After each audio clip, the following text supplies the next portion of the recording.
രാഹുൽ ഗാന്ധി കഴിഞ്ഞ ദിവസം ലോക്സഭയിൽ പറഞ്ഞ താനൊരു ചക്രവ്യൂഹത്തിലാണ് എന്ന് അദ്ദേഹം പറഞ്ഞത് വെറുതെ അല്ല എന്നാണ് ഇപ്പോൾ ദേശീയ മാധ്യമങ്ങൾ റിപ്പോർട്ട് ചെയ്യുന്നത്.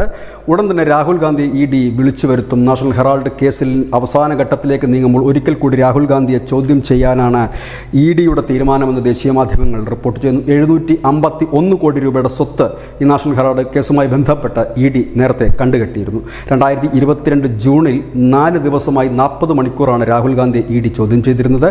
2022 ജൂലൈയിൽ സോണിയാഗാന്ധിയെ 11 മണിക്കൂറും ED ചോദ്യം ചെയ്തിരുന്നു. ഏതായാലും ഇവരടങ്ങുന്ന ട്രസ്റ്റ്, ഇവർ തലപ്പത്തുള്ള ട്രസ്റ്റ് ഈ ഉള്ള ഒരു വലിയ വെട്ടിപ്പും തട്ടിപ്പും സുബ്രഹ്മണ്യ സ്വാമിയാണ് ഈ കേസ് കൊടുത്തത്. ഈ കേസ് ഇപ്പോൾ അന്വേഷണത്തിൻ്റെ അവസാന ഘട്ടത്തിലാണ്. 13 വർഷം മുൻപ് നൽകിയ കേസ് കൂടിയാണിത്. ഏതായാലും രാഹുൽ ഗാന്ധി പറഞ്ഞ ചക്രവ്യൂഹം ഭേദിച്ച് രാഹുൽ ഗാന്ധിക്ക് എത്താൻ കഴിയുമോ, അതോ ED ഉടൻ ചോദ്യം ചെയ്യാൻ വിളിപ്പിക്കുമോ, രാഹുൽ ഗാന്ധിക്ക് ഇതിൽ നിർണായക റോളുണ്ടോ തുടങ്ങിയ ചോദ്യങ്ങൾക്കെല്ലാം വരും ദിവസങ്ങളിൽ ഉത്തരമായേക്കും. News desk news India Malayalam.